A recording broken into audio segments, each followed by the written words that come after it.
It was 1:15 a.m. in Surulere. The rain was heavy, flooding the gutters.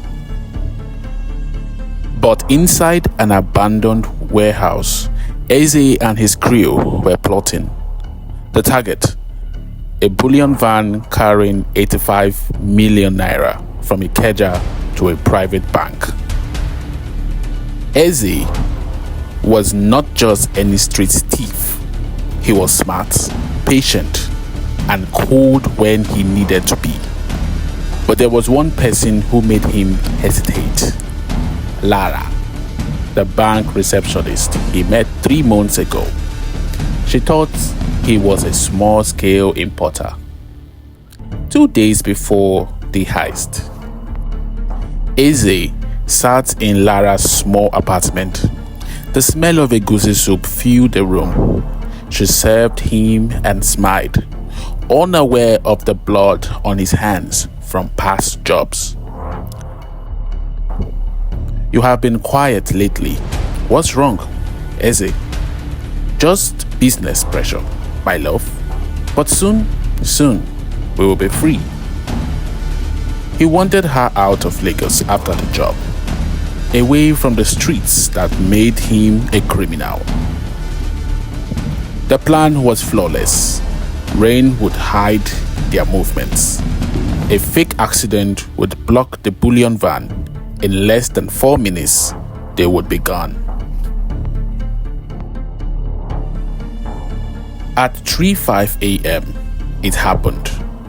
A white bus broke down. In the middle of the road, the van slowed. Eze's men, masked, stormed out. Gunshot cracked the night air. The guards surrendered.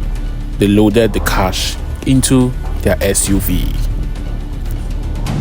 But just as they were about to escape, Eze's phone buzzed. Lara's name. Her voice trembled. "Lara, Eze, there are police at my door. They are asking about you. They said your name came up in an armed robbery investigation." His blood ran cold.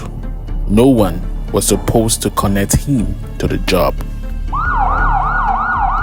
"Eze, don't open the door. I will." Gunfire erupted nearby. His crew was ambushed. Someone had tipped off the police. Hours later, Eze was hiding in a mechanic's workshop, bleeding from the graze on his arm. That's when his phone lit up with a message from Lara.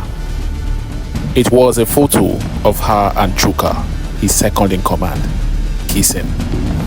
And the text: "I told you to live this life. You chose money.